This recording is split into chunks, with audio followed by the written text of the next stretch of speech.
village of Little Wickham had dressed itself in winter finery for Christmas Eve 1952.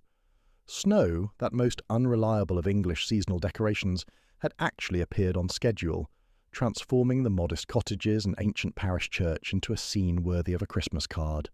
Miss Jane Marple, making her careful way along the lamplit lane to Thornfield Manor, observed with satisfaction that even the most humble dwellings seemed to glow with festive warmth, their windows golden rectangles of light against the gathering dusk. Thornfield Manor itself stood at the end of a tree-lined drive like a Georgian dowager receiving callers, its many windows blazing with welcome.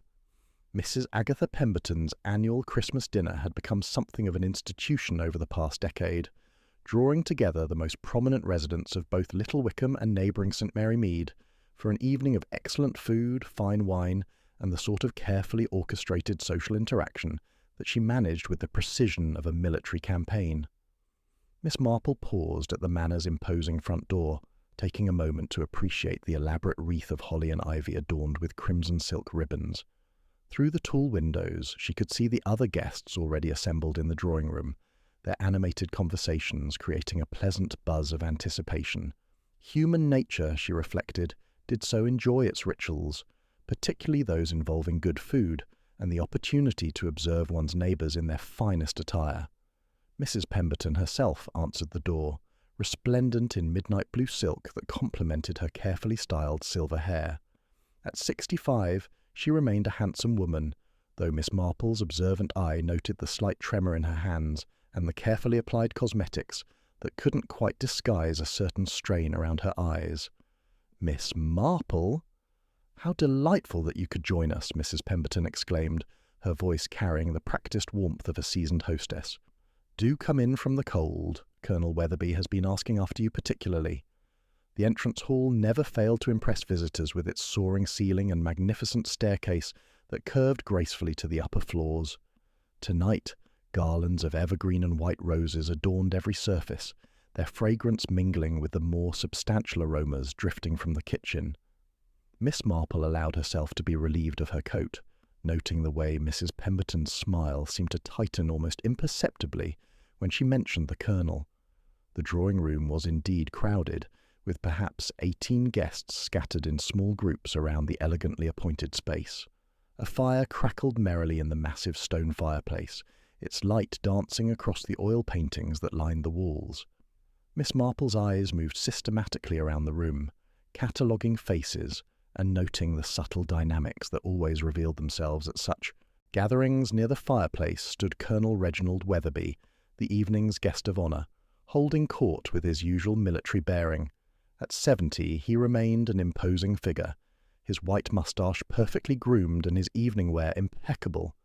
He was regaling a small audience with tales of his recent expedition to India, his voice carrying clearly across the room with the confidence of a man accustomed to being heard. The natives were quite fascinating, the Colonel was saying, his tone carrying that particular blend of condescension and authority that Miss Marple had observed in so many men of his generation. Primitive, of course, but with their own sort of cunning. Rather like dealing with children, really. Miss Marple observed the way several listeners shifted uncomfortably at these words, particularly the young woman she didn't recognize, an elegant creature in deep green velvet with intelligent brown eyes that seemed to catalogue everything around her. "Miss Marple," Mrs. Pemberton said, guiding her toward a small group near the windows, "may I present Miss Victoria Ashford? She's recently moved to the village and has been kind enough to assist Dr. Thornley with some of his more challenging cases." Miss Ashford extended a gloved hand with a smile that seemed genuine. "Dr. Thornley has told me so much about you, Miss Marple. I understand you have quite a reputation for solving puzzles. I'm afraid, Doctor—" "Thornley exaggerates," Miss Marple replied modestly. "I simply find people fascinating. Human nature, you know, follows such predictable patterns once you learn to recognize them." Before Miss Ashford could respond, they were interrupted by the approach of a younger man whose restless energy seemed barely contained by his formal evening wear. Timothy Hartwell was perhaps 35, with the lean build of someone perpetually uncomfortable in social situations. His evening clothes, while correct, had seen better days, and Miss Marple noticed the way his eyes kept darting toward his uncle, Colonel Weatherby, with an expression that mixed resentment with something that might have been fear. "Miss Marple?" he said, offering a slight bow. "Timothy Hartwell. I don't believe we've been properly introduced, though I've certainly heard about your talents for unravelling mysteries." The emphasis he placed on the word talents carried a subtle mockery that Mrs. Pemberton clearly found distasteful. "Timothy is the Colonel's nephew," she explained with careful neutrality. "He's recently returned from London." "Family obligations," Timothy said with a bitter smile. "My uncle has been most insistent about the importance of maintaining family connections, particularly during the season of goodwill." The dinner bell's gentle chime saved Mrs. Pemberton from responding to this pointed remark.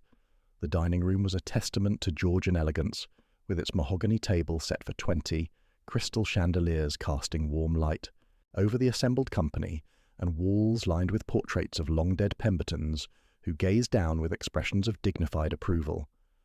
As the excellent meal progressed through multiple courses, Miss Marple continued her quiet observations.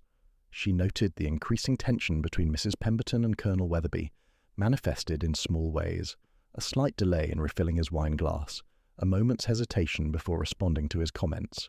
She observed Timothy Hartwell's consumption of wine and the way it seemed to be loosening his tongue, though his comments remained carefully oblique. Most intriguingly, she watched Miss Ashford's subtle but persistent questions about various guests' backgrounds and connections, delivered with such charm that they seemed merely social curiosity.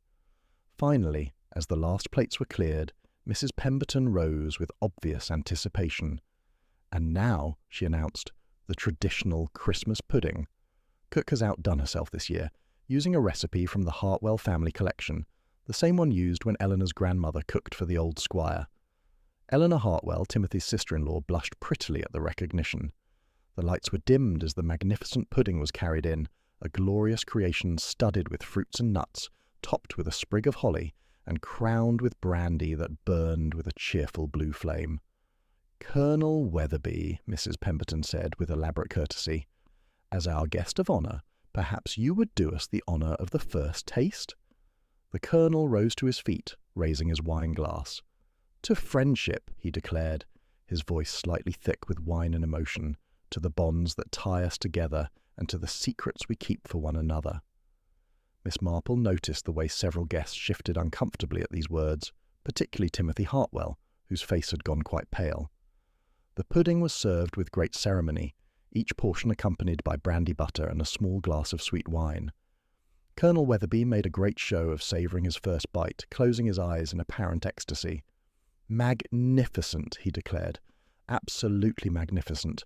This pudding is—" He paused, his expression changing suddenly. His face, which had been flushed with wine and good humour, began to take on an alarming greyish pallor. "This pudding is—" He never finished the sentence. Instead, he clutched at his throat, his eyes widening in what appeared to be surprise and growing terror. A strange rattling sound escaped his lips, and then he pitched forward, his face landing squarely in his portion of Christmas pudding. The silence that followed was absolute, as if the very air had been sucked from the room. Then Mrs. Eleanor Hartwell screamed, a high, piercing sound that shattered the stillness and sent several guests leaping to their feet. Dr. Thornley was the first to react professionally, rushing to the Colonel's side. "Stand back, please," he commanded, but even as he checked for vital signs, his expression told the story. Colonel Reginald Weatherby had breathed his last in the dining room of Thornfield Manor, his final meal a Christmas pudding that would forever after be associated with death rather than celebration. As chaos erupted around the table, Miss Marple remained seated, her sharp eyes taking in every detail of the scene before her. The overturned wine glasses, the scattered napkins, the expressions of horror, fear, and in at least one case, what might have been relief. Murder, she reflected sadly, had once again intruded upon what should have been a peaceful celebration, and somewhere among these shocked and frightened guests sat a killer who had used the most traditional of Christmas treats as their weapon of choice. The shock of Colonel Weatherby's collapse lingered long after the guests had been ushered from the dining room, the last echoes of Mrs. Pemberton's authoritative instructions fading into the hush of a snowbound night. Miss Marple, ever self-effacing, accepted her coat and muff from the trembling footman, pausing only to glance back at the tableau she left behind. Mrs. Pemberton, her composure stretched but unbroken, standing sentinel at the threshold. Doctor. Thornley, briskly efficient as he summoned the police. Timothy Hartwell, half in shadow, looking as lost as a boy in a crowd of adults. And Miss Ashford, comforting Eleanor Hartwell in a side room, the teapot between them a fragile anchor in a storm. Outside, the snow fell anew, its silent flakes lending an air of unreality to the night. Miss Marple's walk home was slow and measured, her mind already quietly assembling fragments. The Colonel's boastful toast, the shifting undercurrents at the table, the way certain guests seemed more relieved than bereaved. In the crook of the lane, she passed a figure pressed into darkness, a nervous cough betraying his presence. Without a word she continued, her years in Saint. Mary Mead having taught her the virtue of patience and of not appearing to notice what one surely did. By morning, the village was transformed. The snow, once festive, now seemed to muffle not just sound but spirit, turning the lanes and rooftops into a stage set for tragedy. Yet beneath the hush, news of the Colonel's death moved with electric speed. By the time Miss Marple prepared her modest breakfast, the phone had rung twice, once from Mrs. Hartnell, eager for an audience, and once from Mrs. Dyer, offering her customary sympathy with a hint of inquiry. The post office was abuzz, its usual air of sleepy routine replaced by the sharp scent of scandal. Mrs. Beatrice Hartnell was at her post, her eyes bright behind her spectacles. "Miss Marple, have you heard the dreadful news?" Poor Colonel Weatherby. Gone. Poison, they say. Mrs. Jenkins told me the police were summoned before the pudding was even cold. Miss Marple offered a gentle murmur of condolence, selecting a packet. Of writing paper she did not truly need. Over the counter, Mrs. Jenkins herself arrived, cheeks pink with cold and excitement. "It's Timothy. Mark my words. He and his uncle never saw eye to eye. My Bert saw him storm out of the house last week, muttering something fierce. And city life, you know, never good for a young man's morals." Mrs. Hartnell nodded, lowering her voice but not its carrying power. "And that pudding? Family recipe. But whose family?" "There's talk Eleanor Hartwell's grandmother made it. And the brandy butter, 2 bowls, so I hear. That's how they do it, you know, to confuse things." Miss Marple smiled inwardly at the precision of village memory. "It's all very sad," she said, "but one mustn't leap to conclusions. The most convenient answers are rarely the correct ones in my experience. The church bells rang out, their peal a strange counterpoint to the low hum of speculation. At the service, Canon Dyer's sermon was gentle, urging charity and patience, though the congregation's minds were clearly elsewhere. Outside, Mrs. Hartnell cornered Miss Marple once more. "They say it was the brandy butter masked by spirits. Cyanide, arsenic, it could be anything these days. I always thought Mrs. Pemberton's cook looked sly," Mrs. Ursula Dyer interjected gently. "Miss Ashford was nowhere near the pudding, Beatrice. She was helping me set the table at the other end of the room." "Ah, but the clever ones always are," Mrs. Hartnell replied, eyes sharp. "And family recipes. Families have their quarrels, don't they?" "It's always about money, in the end." Miss Marple's eyes twinkled, though her expression remained grave. "It's remarkable how much can be learned from the way people share food," she observed, "and from the little changes that creep into old traditions." At the vicarage, the atmosphere was tense but determined.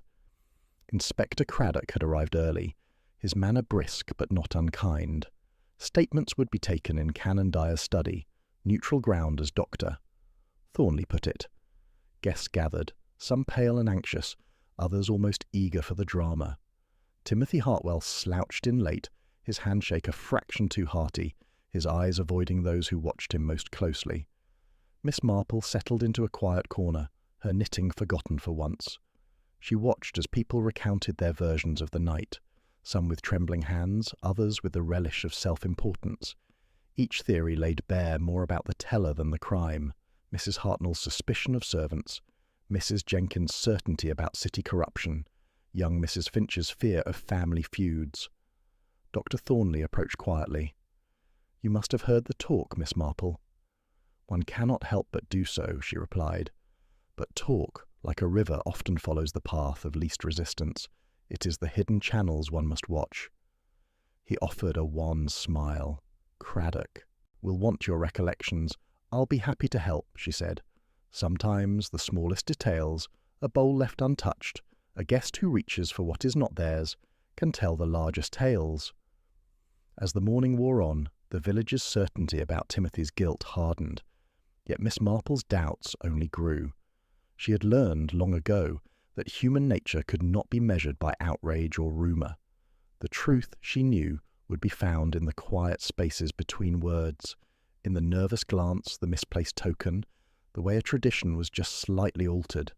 And so, as Inspector Craddock began his formal inquiries, Miss Marple waited and watched, her mind as sharp and steady as the falling snow. The investigation was only beginning, but already she sensed that the real story, the one that mattered, was not the one the village was so eager to believe. The vicarage drawing room had been transformed into an impromptu investigation centre, its usual tranquil atmosphere replaced by the subdued tension of formal inquiry. Inspector Craddock, a methodical man with kind eyes and a patient manner, had arranged his papers in Canon Dyer's study while the remaining guests waited in uncomfortable silence. Miss Marple settled near the window with her knitting, appearing to focus on a particularly intricate stitch while her sharp eyes catalogued every gesture and expression around her. Mrs. Pemberton was summoned first, her composure intact despite the strain visible in the tight set of her shoulders. She emerged 20 minutes later with her lips pressed into a thin line, offering only a brief "such a dreadful business" before retreating to a corner chair. Miss Marple noted how the hostess avoided meeting anyone's gaze, the behaviour of someone guarding secrets, though not necessarily guilty ones. Timothy Hartwell's interview proved more volatile. Raised voices could be heard through the study door, and when he emerged, his face was flushed with indignation. "They think I did it," he announced to the room, his voice carrying a mixture of anger and wounded pride. "Because Uncle Reginald and I disagreed about my future. As if that makes me a murderer." Eleanor Hartwell immediately went to comfort her brother-in-law, her usual timidity replaced by protective concern. Miss Marple observed this interaction with interest. Eleanor's devotion to Timothy seemed genuine, yet there was something almost desperate in her solicitude that suggested deeper currents at work. Dr. Thornley's testimony, delivered with professional precision upon his return, confirmed the preliminary diagnosis. "A swift-acting poison, administered orally," he stated quietly. The symptoms were consistent with several possibilities, but the rapid onset suggests something potent and readily available. Miss Ashford's interview was notably brief.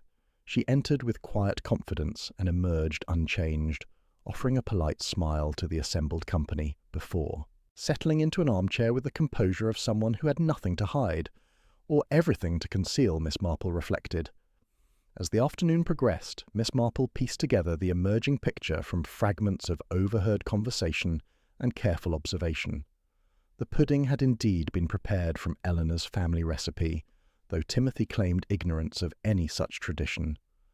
More intriguingly, the cook had confirmed preparing 2 bowls of brandy butter, one standard, and a smaller portion with extra spirits specifically for Colonel Weatherby, who apparently preferred his more potent than most guests would tolerate. This detail lodged itself in Miss Marple's methodical mind. In her experience, elderly gentlemen typically preferred less brandy, not more, particularly those with any concern for their health. Who had known of this specific preference, and more importantly, who had access to that specially prepared portion? Mrs. Dyer, bustling in with fresh tea, provided another crucial detail almost accidentally. Mary was quite flustered about the serving, she confided to Miss Marple. Something about changing the sauce boats during the ceremony. She said cook called from the kitchen door about using the wrong bowl, but Mrs. Pemberton seemed surprised when I mentioned it. Miss Marple's knitting needles paused momentarily. The moment when the lights were dimmed for the flaming pudding would have provided perfect cover for such a switch. In the excitement of the traditional ceremony, who would notice a nervous parlourmaid correcting what she believed to be a mistake? Inspector Craddock's methodical questioning was building a case around Timothy's obvious motive and opportunity. The young man's financial difficulties, his recent heated argument with his uncle, and his presence near the dining room just before the pudding service all painted a compelling picture of guilt. Yet Miss Marple found herself increasingly troubled by the very convenience of this narrative. Geoffrey Hartwell's protective attitude toward his wife had not escaped her notice, nor had Eleanor's nervous deflection when asked about the family recipe's specifics. There was also Miss Ashford's careful questions the previous evening, too systematic for mere social curiosity, yet delivered with such charm that they seemed innocent. As the last witness was dismissed and the vicarage began to empty, Miss Marple remained in her chair, her knitting forgotten. The obvious solution, Timothy's guilt driven by disinheritance and resentment, was precisely what someone wanted them to believe, but human nature, in her long experience, was rarely so straightforward. Inspector Craddock approached her as she gathered her things. "You've been very observant today, Miss Marple. Any thoughts on the proceedings?" "Only that traditions are fascinating things, Inspector," she replied gently. "They tell us exactly what should happen and when. If someone alters those patterns, one must ask why." She paused, adjusting her muff. "And I do find it curious that a man would develop such a strong preference for extra brandy in his butter. Most gentlemen of the Colonel's age prefer their indulgences moderated." The inspector studied her thoughtfully. "You suspect the brandy butter was the delivery method?"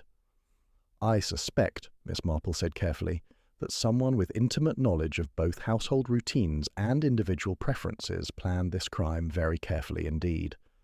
The question is not who had opportunity. Several people did. The question is who possessed the specific knowledge necessary to ensure the poison reached its intended target." As she made her way home through the gathering dusk, Miss Marple's mind turned over the contradictions and inconsistencies she'd observed. Tomorrow would bring new revelations, she was certain. The murderer was clever, but cleverness often contained the seeds of its own undoing, particularly when it relied too heavily on misdirection and the assumption that others would see only what they expected to see. The morning brought confirmation of what Dr. Thornley had suspected. The bitter almond scent detected during his preliminary examination had indeed been cyanide, swift and decisive in its action. Inspector Craddock received the pathologist's report with grim satisfaction, though Miss Marple, learning of it through Mrs. Dyer's well-intentioned morning visit, felt her doubts crystallizing rather than dissolving. By 10 o'clock, the case against Timothy Hartwell had taken on the inexorable momentum of a gathering storm. A constable, searching the grounds of Thornfield Manor with methodical thoroughness, had discovered a small glass bottle concealed beneath a loose floorboard in the garden shed. The bottle bore traces of cyanide, and most damning of all, a paper label written in Timothy's unmistakable hand. "Silver cleaner. Handle with care." Mrs. Hartnell, arriving at the post office with this intelligence, could barely contain her vindication. "I said it would be Timothy," she declared to the assembled customers. "Young men from London, with their modern ideas about what they're owed. It's always the same story." Miss Marple accepted this information with her characteristic calm, though privately she found the discovery troubling in its very convenience. In her experience, guilty parties rarely left such obvious trails, particularly not the day after committing murder. The human instinct for self-preservation usually demanded more careful disposal of evidence. Her opportunity to observe Timothy directly came when she encountered him outside Dr. Thornley's surgery, where he had apparently been summoned for additional questioning. The young man looked haggard, his usual restless energy replaced by the hollow-eyed exhaustion of someone who had spent a sleepless night contemplating ruin. When he noticed her approach, his expression brightened with desperate hope. "Miss Marple," he said, his voice carrying a tremor she hadn't noticed before. "You were there. You saw everything. Surely you can tell them I had nothing to do with this." She studied his face carefully, noting the genuine anguish in his eyes, not the calculated performance of a guilty man, but the raw terror of someone caught in circumstances beyond his control. "What troubles me, Mr. Hartwell," she said gently, "is how very convenient this evidence appears to be. A bottle with your handwriting, discovered so readily. Rather as if someone wanted it to be found." His relief was palpable. "Exactly. I've never seen that bottle before in my life. Yes, I had some silver cleaner in London. I did occasional work for a jeweller in Hatton Garden, but I never brought any here, and I certainly didn't hide it in Mrs. Pemberton's shed. Before Miss Marple could respond, Eleanor Hartwell appeared around the corner, her face drawn with worry. Upon seeing Timothy, she hurried to his side with protective urgency that seemed almost maternal, unusual in a woman barely 5 years his senior. "Timothy, you shouldn't be speaking to anyone without Geoffrey present," Eleanor said, her voice tight with anxiety. "The inspector wants to see you again, and you know how these things can be. Misunderstood." Miss Marple observed this interaction with growing interest. Eleanor's devotion to Timothy was unmistakable, but there was something desperate in her protectiveness, as if she were shielding him from more than mere legal trouble. When Miss Marple mentioned the parlourmaid's testimony about someone giving instructions regarding the brandy butter, Eleanor's reaction was immediate and telling. Her face went pale, and she clutched Timothy's arm with sudden intensity. "We should go," Eleanor said quickly. "Geoffrey will be worried." As they hurried away, Miss Marple noticed Eleanor glancing back repeatedly, her expression a mixture of fear and what might have been guilt. The younger woman's knowledge of Thornfield Manor's routines would be extensive. She had, after all, provided the family recipe for the very pudding that had become the murder weapon. Walking slowly toward the village centre, Miss Marple encountered Dr. Thornley making his rounds. His professional assessment added another troubling dimension to the case. The concentration was precise, he told her quietly. Whoever administered the poison possessed considerable knowledge of dosages. Too little would have been ineffective. Too much would have been detected by taste. This suggests either medical knowledge or very careful research. "And Timothy's temperament?" Miss Marple inquired. Dr. Thornley shook his head. The boy's hot-headed, certainly, but this crime required patience and subtlety. Timothy's the sort who would confront his uncle directly, not orchestrate an elaborate poisoning during a social gathering. Miss Marple nodded thoughtfully. Her own observations supported this assessment. Timothy's anger was loud and obvious, not the careful, hidden resentment that typically drove such calculated murders. Moreover, his reaction to his uncle's collapse had been genuine shock, not the controlled performance of a guilty party. The afternoon brought another visit, this time to Mrs. Pemberton at Thornfield Manor. The hostess received her in the drawing-room, where the festive decorations now seemed macabre reminders of the evening's tragic end. "Such a terrible business," Mrs. Pemberton sighed. "To think it happened here, during what should have been a joyous celebration." "Indeed," Miss Marple replied gently. "And the brandy butter. I understand there were 2 preparations?" Mrs. Pemberton's composure flickered almost imperceptibly. "Yes, cook prepared a stronger mixture for the Colonel. He always preferred it that way. Rather an unusual taste, really." Miss Marple's knitting needles clicked softly as she processed this information. The killer had possessed intimate knowledge not only of household routines, but of individual preferences that few would have known. Someone had used this knowledge with deadly precision, then carefully arranged for Timothy to bear the blame. As she walked home through the gathering dusk, Miss Marple reflected on the day's revelations. The case against Timothy was indeed formidable, but it was also too neat, too convenient. The real killer remained hidden behind this carefully constructed facade, protected by the very obviousness of the evidence against the supposed culprit. Tomorrow would bring new developments, she was certain, but tonight she was convinced that justice was being led astray by someone far more clever than poor, obvious Timothy Hartwell. The following morning brought Miss Marple to Thornfield Manor's kitchen door, armed with a tin of shortbread and the gentle persistence that had served her so well over the years. Cook, a woman whose pride in her culinary achievements had been thoroughly shaken by recent events, welcomed both the biscuits and the sympathetic ear. "It wasn't my pudding that killed him," Cook declared immediately, her voice carrying the defensive tone of someone whose professional reputation hung in the balance. 3 days I soaked that fruit, and the sweat was fresh grated. Every ingredient was perfect. "I'm certain it was," Miss Marple replied soothingly, settling herself at the scrubbed kitchen table. "But I was wondering about the tokens. Such a charming tradition. I do hope they were all recovered safely." Cook's expression grew troubled. "That's the peculiar thing, Miss Marple. I always keep a careful count. 6 tokens in total. The silver 3pence, the ring, the thimble, the bachelor's button, the horseshoe, and a little anchor we've used for years. But this year, Miss Eleanor insisted they be added after the steaming, not stirred into the mixture as I've always done. This deviation from established routine immediately caught Miss Marple's attention. How unusual. Was there a particular reason? She said the silver would stay brighter that way, not tarnish from the steam. Seemed reasonable enough, so I turned out the pudding and left it with her to add the charms. But when Mary cleared the table afterward, Cook shook her head. The ring and the threepence were nowhere to be found. Mary, the parlour-maid, appeared in the doorway, as if summoned by the mention of her name. Her face bore the strain of someone who had been questioned repeatedly about events she couldn't fully explain.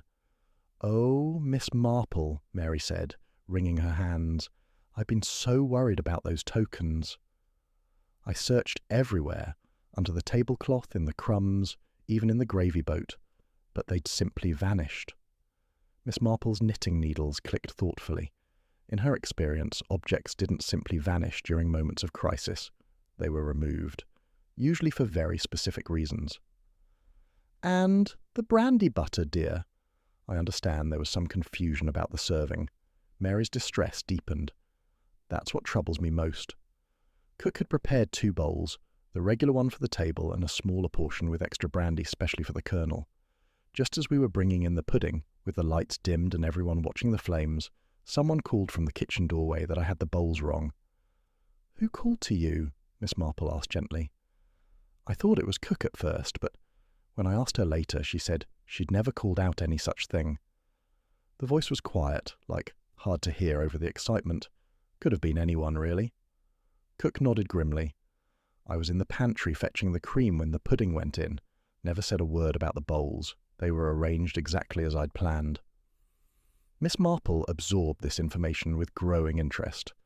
The switch had been orchestrated during the precise moment of maximum confusion, when attention was focused on the dramatic presentation, and the room was dimly lit. Someone had possessed detailed knowledge of the serving arrangements and had used that knowledge to deadly effect. After thanking the kitchen staff, Miss Marple made her way to the village, where a stop at Coppin's grocery provided another crucial piece of the puzzle. Mrs. Coppin, eager to discuss the tragedy, mentioned her recent delivery to Thornfield Manor. "Such a waste of good brandy," she lamented. "Though I only sent 1 bottle this year, Mrs." Pemberton said the Colonel didn't care for much brandy in anything.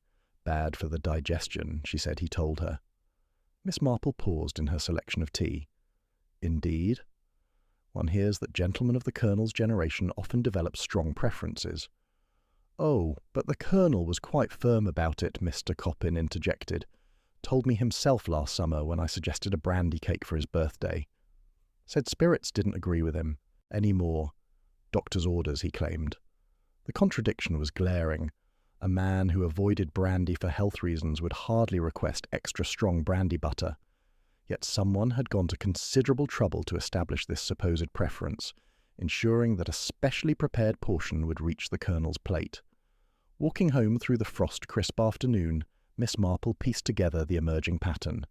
The killer had possessed intimate knowledge of household routines, had manipulated long-standing traditions to create opportunities for murder, and had carefully planted evidence to support a false narrative about the victim's preferences. The missing tokens suggested a tidy mind at work, someone who removed potential evidence during the chaos following the Colonel's collapse. Most significantly, the crime required someone with access to both the kitchen preparations and the dining room service, someone trusted enough to alter established customs without arousing suspicion. Timothy Hartwell, for all his obvious motives, lacked this intimate knowledge of household operations. As evening approached, Miss Marple sat by her fire, her knitting forgotten as she contemplated the careful choreography of murder. The killer had used Christmas traditions as both weapon and camouflage, turning the season's most cherished rituals into instruments of death. Tomorrow would bring new revelations, she was certain, but tonight she understood that the real murderer was someone who knew Thornfield Manor's routines as intimately as they knew their own. The morning brought disturbing news in the form of Dr. Thornley's urgent summons to the Hartwell cottage. Miss Marple arrived to find Eleanor in a state of complete nervous collapse, her usual composed demeanour shattered beyond recognition. The young woman lay sedated in her bedroom, but not before she had made several extraordinary statements that cast the entire investigation in a new light. "She kept repeating that she never meant for anyone to die, Doctor," Thornley explained quietly as they stood in the cottage's modest sitting room, "only that it was supposed to make him ill, to stop him from carrying out some threat. And she mentioned protecting Timothy from the truth about father's debts." Geoffrey Hartwell paced the small room like a caged animal, his solicitor's composure completely abandoned. "Eleanor couldn't hurt anyone," he insisted desperately. "She's the gentlest soul alive. Whatever she's saying, it's the shock talking, nothing more." Miss Marple observed Geoffrey's obvious distress with her characteristic calm, noting how his protestations carried the ring of a man trying to convince himself as much as others. "Perhaps," she said gently, "we might understand better if you could explain about these debts Eleanor mentioned." Geoffrey's shoulders sagged as if a great weight had finally become too much to bear. "My father-in-law borrowed heavily from Uncle Reginald during the highest war years, emergency loans he called them, to keep his small business afloat. But Reginald kept the documentation, and when Eleanor's father died, the debts passed to us." His voice grew bitter. "Uncle Reginald had been pressing for repayment recently, threatening to take legal action that would have ruined us completely." Dr. Thornley frowned thoughtfully. "But that doesn't explain Eleanor's involvement with the pudding preparation or her apparent knowledge of the poisoning method." Before Geoffrey could respond, they were interrupted by the arrival of Mrs. Pemberton, her usual commanding presence subdued by obvious strain. She had come, she explained, to check on Eleanor's condition, but Miss Marple sensed deeper currents at work. "Mrs. Pemberton," Miss Marple said carefully, "I wonder if you might help us understand something about Colonel Weatherby's wartime service. There seem to be several connections between those years and recent events." Mrs. Pemberton's composed facade cracked slightly. "Reginald was involved in intelligence work in Burma, sensitive operations that sometimes required difficult decisions about who could be trusted." Her voice hardened. "My brother served under his command. He came home changed, broken by what he'd witnessed. Before he died, he told me things about Reginald's methods, about how he used people's secrets against them. The pattern was beginning to emerge more clearly. Colonel Weatherby had not simply been a wealthy retiree enjoying village life. He had been a man who collected secrets and wielded them as weapons, creating a web of fear and obligation that extended far beyond his immediate family. This understanding deepened when Miss Ashford arrived unexpectedly, her usual composed demeanour showing signs of strain. She had come, she announced, to make a confession that could no longer be delayed. "My name is Victoria Ashford," she began, "but my father was Captain James Ashford of the Burma Regiment. Perhaps you've heard of the court-martial that destroyed his reputation and led to his death in military prison." Miss Marple's knitting needles stilled as the significance of this revelation became clear. "Your father was accused of selling medical supplies on the black market." Accused and convicted, based largely on testimony from his commanding officer, Colonel Reginald Weatherby. Miss Ashford's voice carried 20 years of suppressed pain. "For 2 decades, I believed my father was a criminal and a disgrace. Until last month, when his personal effects were finally returned to me, including a letter he'd written but never sent, detailing how Weatherby had orchestrated the entire scheme and used my father as a convenient scapegoat." Dr. Thornley leaned forward intently. "So you came here seeking justice?" "I came seeking the truth," Miss Ashford corrected. "I wanted Weatherby to publicly clear my father's name. My background in medical administration gave me the skills to research his current circumstances, to understand his vulnerabilities." She paused, her composure finally cracking. "But I never intended murder. I wanted justice, not revenge." The pieces were beginning to form a complex picture in Miss Marple's mind. Multiple people with compelling motives, each nursing decades-old grievances against a man who had systematically collected and exploited their secrets.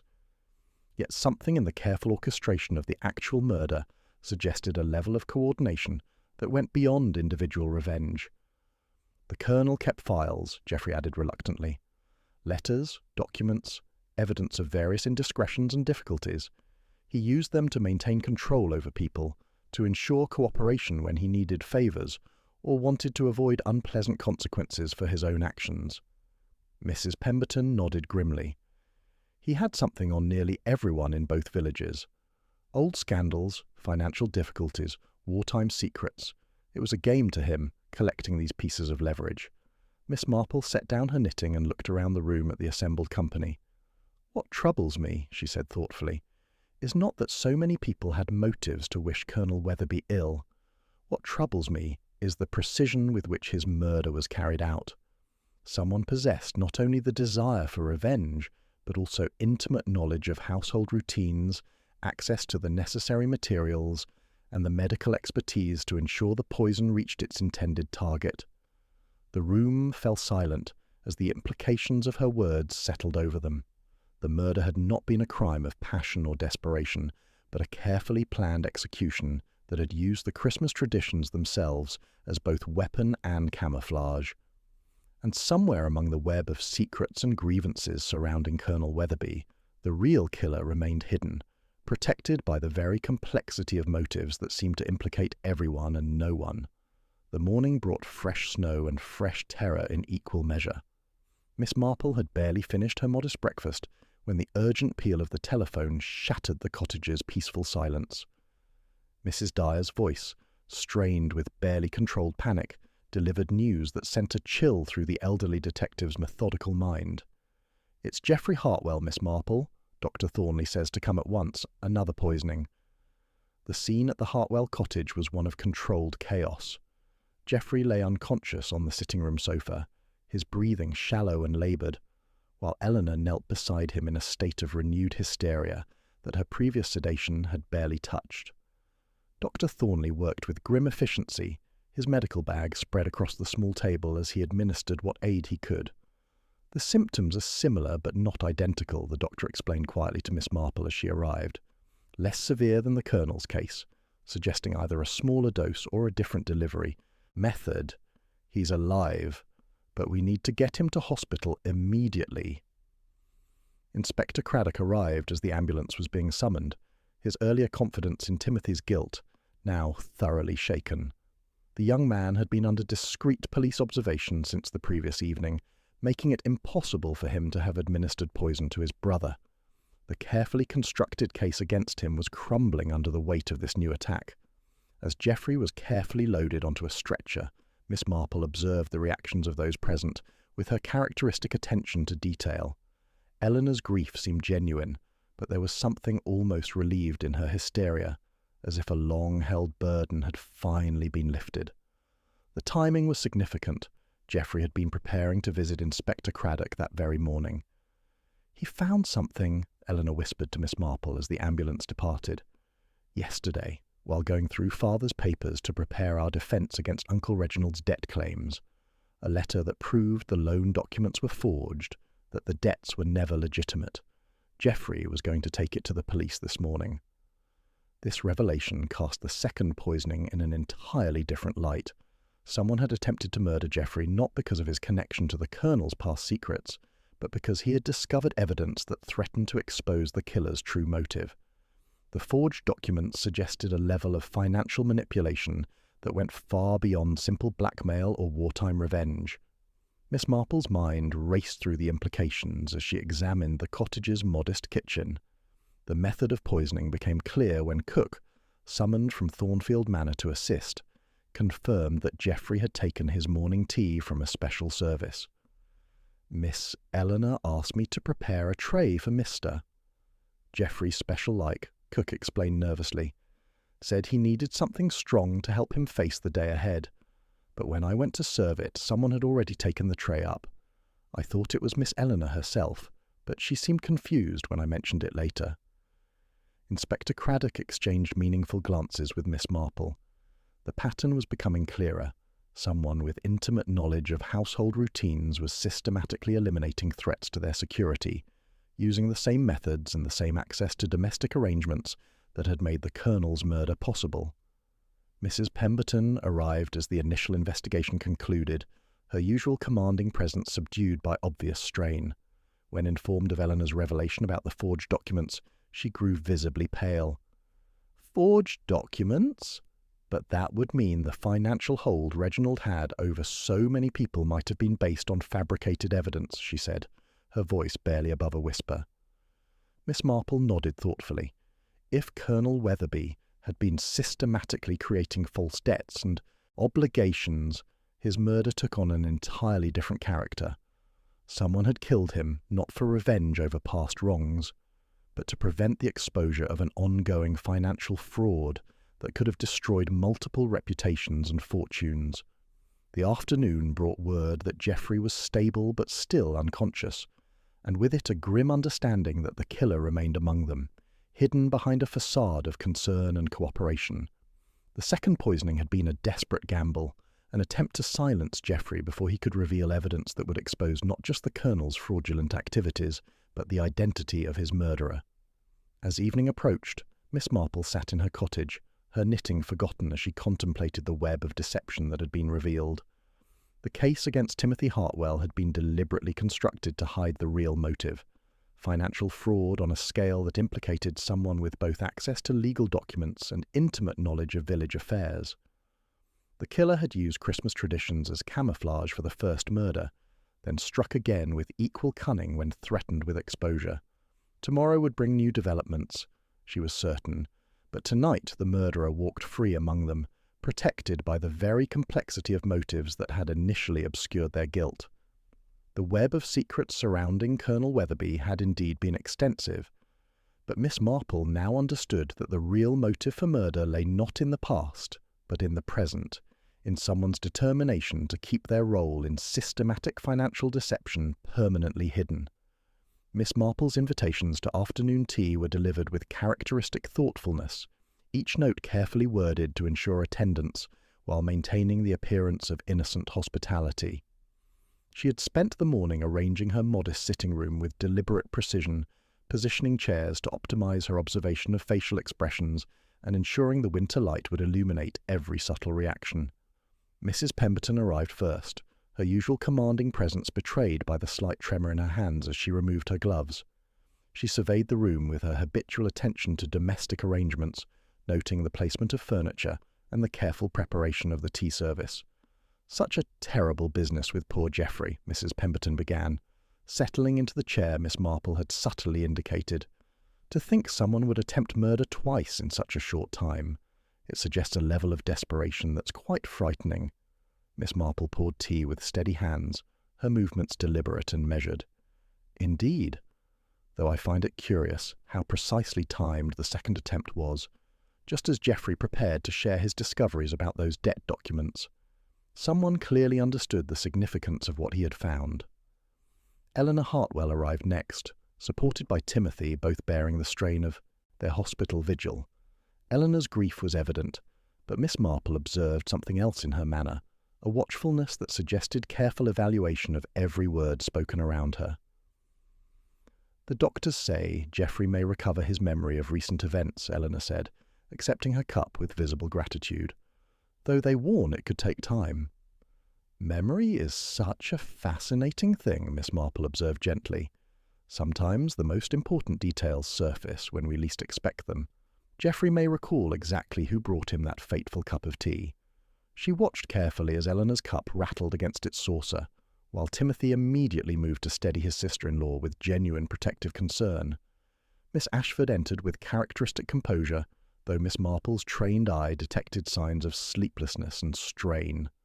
Dr. Thornley arrived last, his medical bag still in hand from hospital rounds, his professional demeanour barely concealing obvious exhaustion. "I've been reflecting on the remarkable precision of both crimes," Miss Marple said, refilling cups with practised hospitality.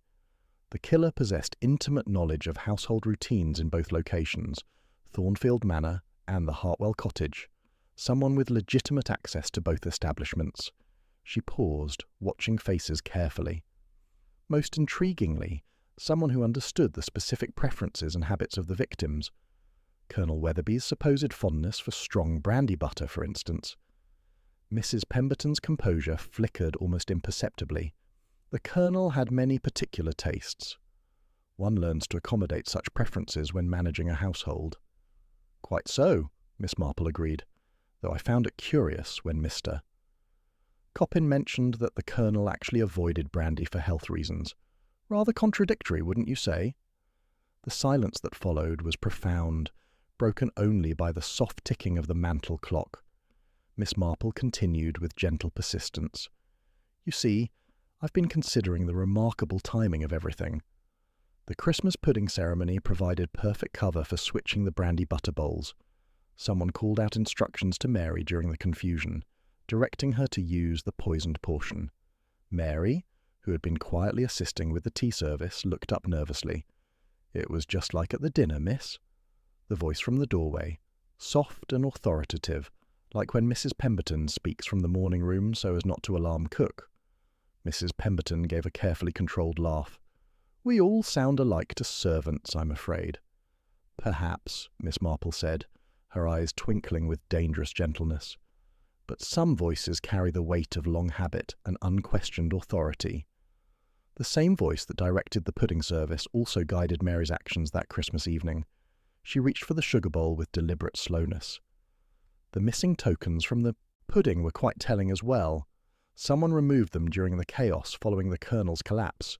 A tidy mind at work, eliminating potential evidence that might have revealed the precise method of poison delivery. Dr. Thornley leaned forward with professional interest. The dosage calculations required considerable expertise. Both poisonings showed intimate knowledge of the victim's physical conditions and the precise amounts needed. Indeed, Miss Marple nodded. Someone with access to medical knowledge, household management experience, and the absolute trust of domestic staff.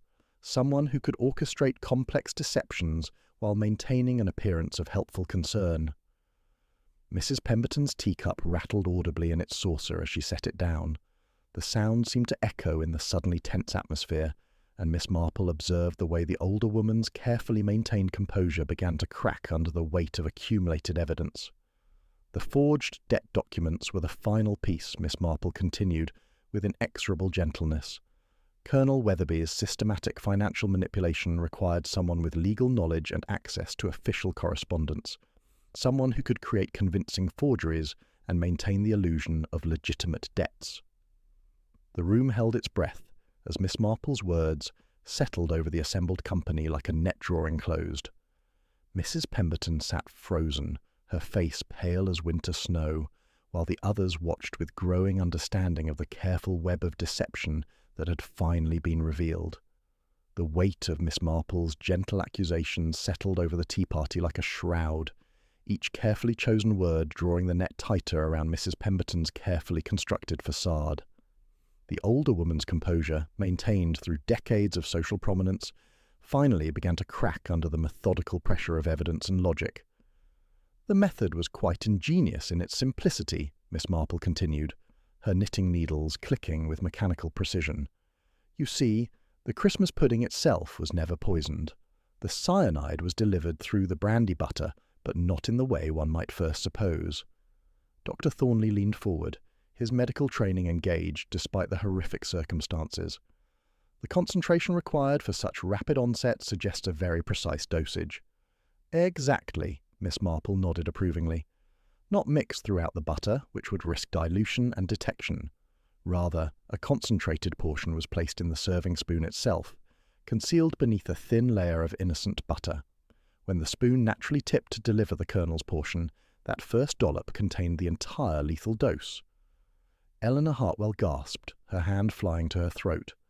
But how could anyone ensure the right person received it? Through intimate knowledge of household routines and the voice of unquestioned authority, Miss Marple replied gently. During the pudding ceremony, when the lights were dimmed and attention focused on the festive flames, someone called instructions to Mary from the kitchen doorway. A voice she trusted implicitly, the same voice that had directed countless domestic arrangements over the years. Mary, who had been quietly refilling teacups, nodded with growing certainty. It was Mrs. Pemberton's voice, miss. Soft but firm, the way she speaks when directing the morning arrangements. She told me to use the smaller ivy-rimmed bowl for the Colonel. Said I had them backwards. Miss Marple's eyes twinkled with dangerous gentleness. But you hadn't had them backwards at all, had you, Mary? Cook had prepared them exactly as instructed, The larger bowl for general service, the smaller Wedgwood bowl with its specially prepared contents for the Colonel alone. Mrs. Pemberton's teacup rattled against its saucer as she set it down with trembling hands. The sound seemed to echo in the suddenly tense atmosphere, and Miss Marple observed the way the woman's carefully maintained composure continued to deteriorate. The missing tokens were the final touch of misdirection, Miss Marple continued with inexorable logic. By removing the ring and threepence during the chaos following the Colonel's collapse, you eliminated any physical evidence that might later be examined for traces of poison.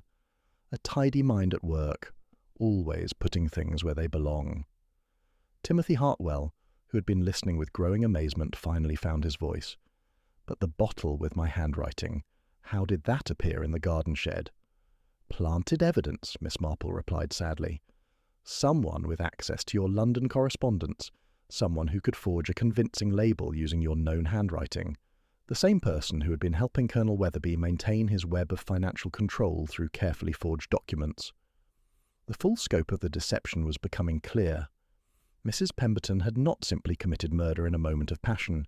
She had orchestrated an elaborate scheme that used Christmas traditions as both weapon and camouflage, then attempted to frame an innocent man for her crime.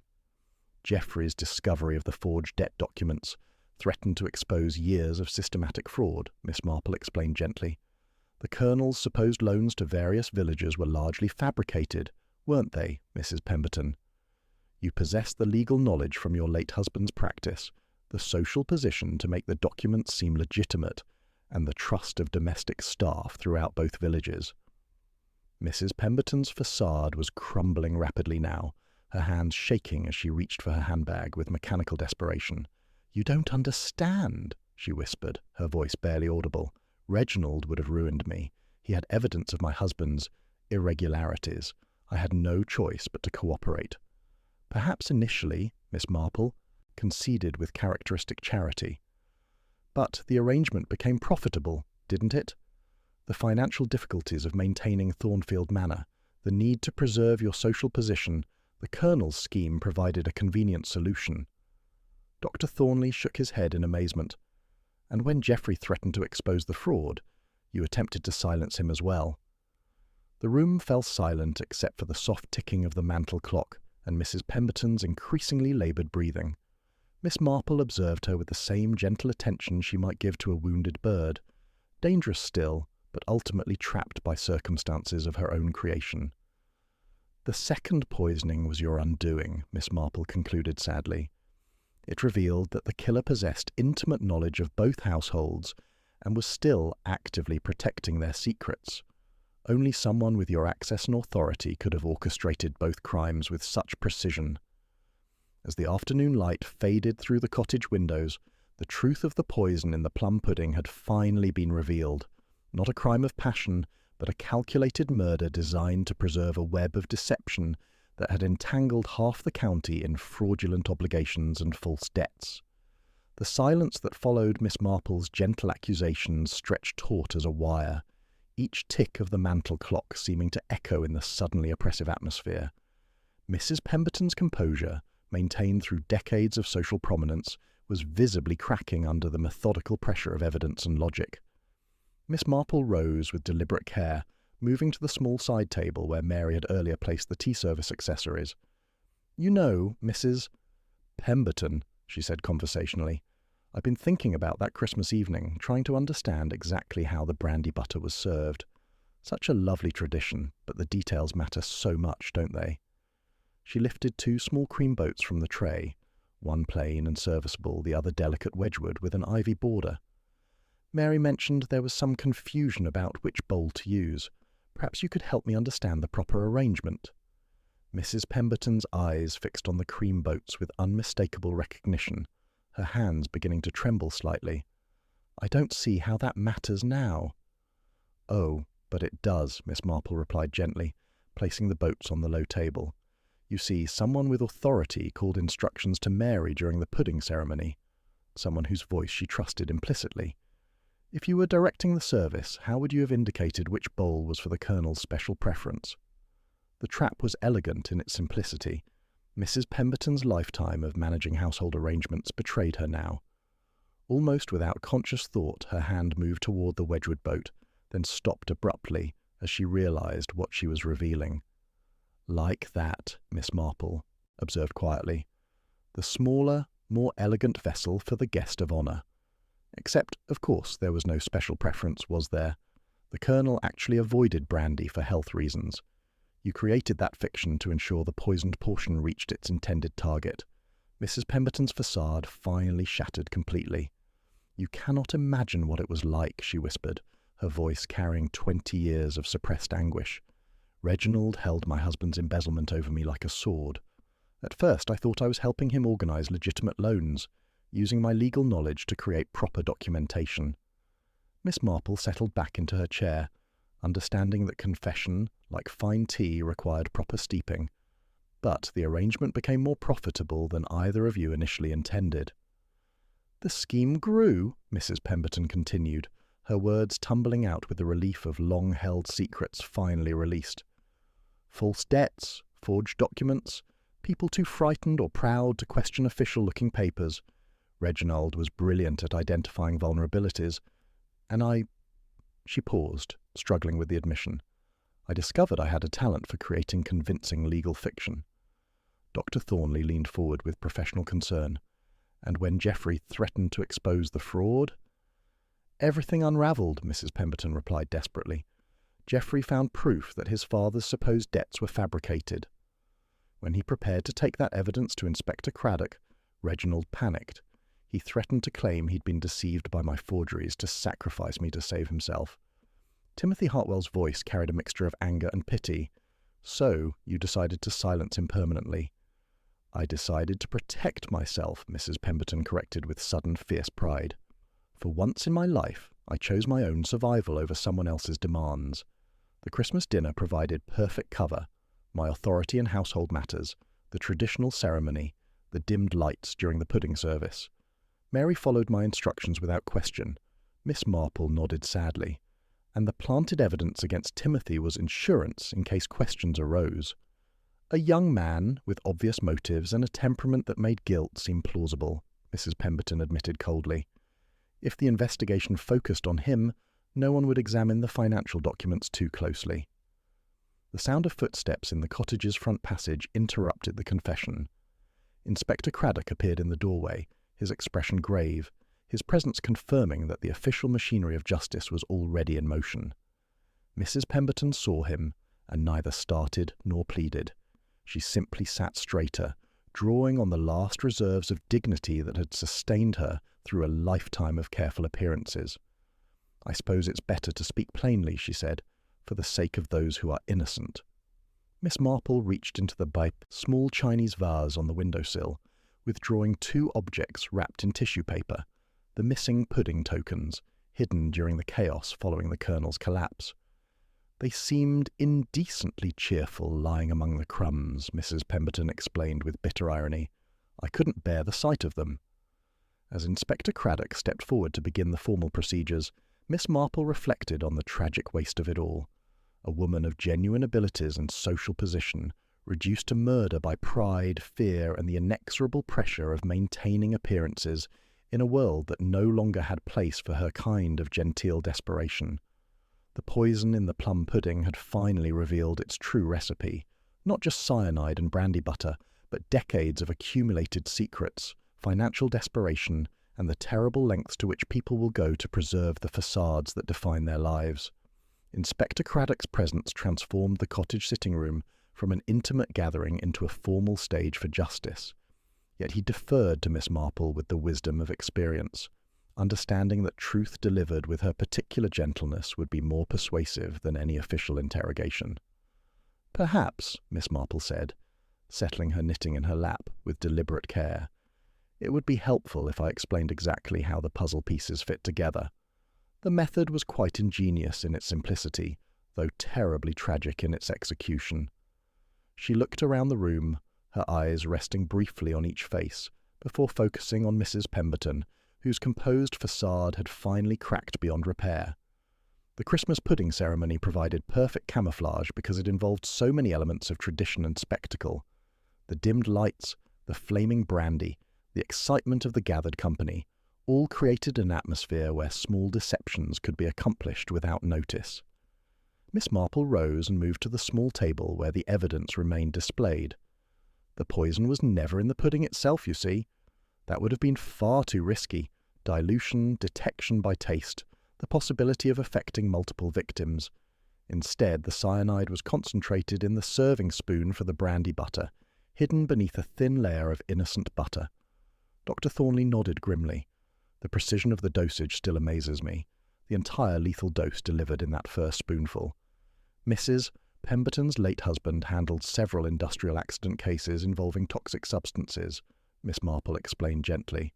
She would have had access to detailed information about various poisons and their effects.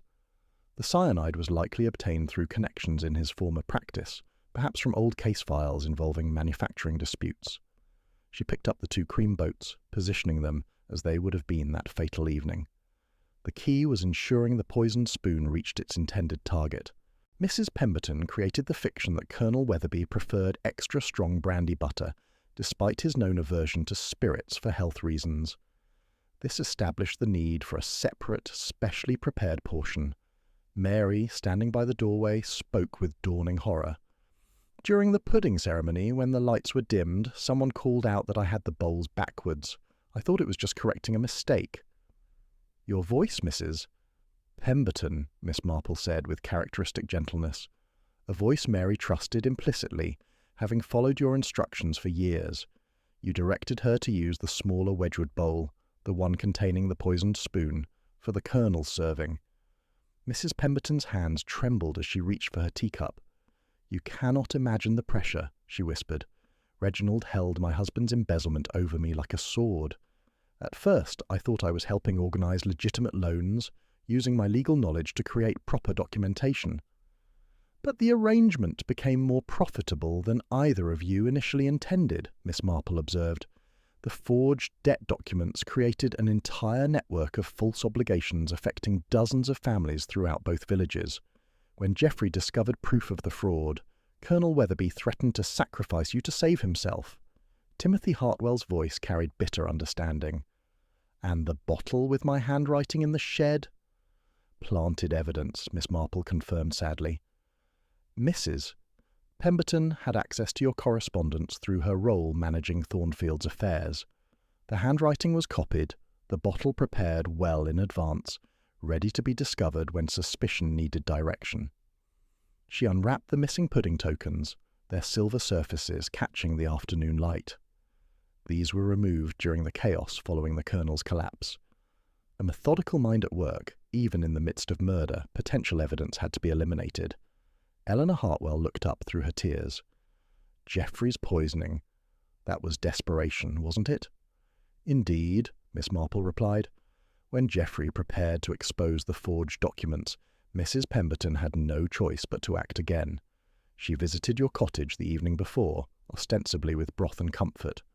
During those moments alone in your kitchen, she prepared a sugar lump with concentrated poison, soaked, dried, and disguised with syrup to mask the scent and restore its appearance. Inspector Craddock consulted his notebook. The analyst confirmed cyanide traces in one lump from the Hartwell sugar bowl, pitted and tacky, just as Miss Marple described. Mrs. Pemberton rose with the dignity of someone who had finally laid down an unbearable burden. I suppose there's a certain justice in being undone by the very traditions I used as weapons, she said quietly. The Christmas customs that should have brought joy became instruments of death. As inspector, Craddock stepped forward with the formal words of arrest. Miss Marple reflected on the tragic waste before them. A woman of genuine abilities, reduced to murder by pride, fear, and the inexorable pressure of maintaining appearances in a world that no longer had place for her kind of genteel desperation. The poison in the plum pudding had finally revealed its true recipe.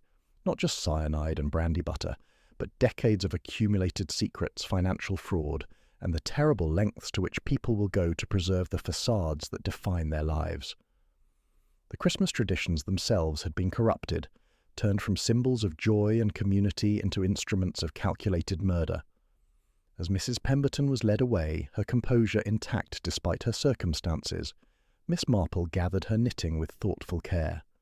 Justice had been served, but the echoes of this Christmas tragedy would linger long after the snow melted and spring returned to the villages.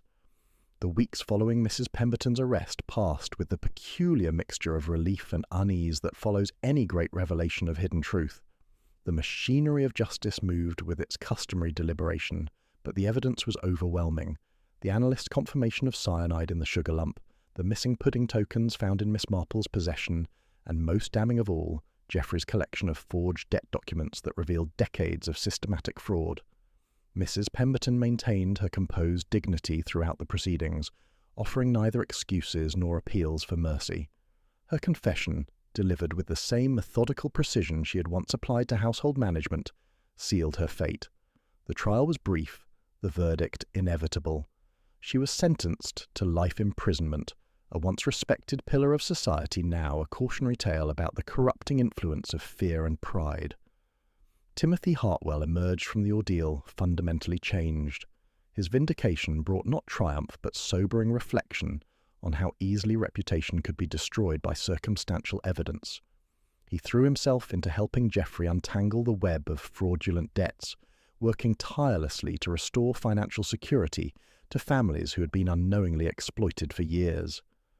The work gave him purpose he had previously lacked, transforming youthful resentment into mature dedication to justice. Geoffrey's recovery was steady but marked by newfound wariness. The attempt on his life had shaken his faith in human nature, though Eleanor's devoted care and the gradual restoration of their financial security helped heal more than physical wounds. Together, they began rebuilding their lives on foundations of truth rather than the fabricated obligations that had once threatened to destroy them. Miss Ashford's mission reached its conclusion when official investigation confirmed her father's innocence. Captain James Ashford's court-martial was posthumously overturned, his reputation restored through evidence that Colonel Weatherby had systematically framed him to cover his own crimes.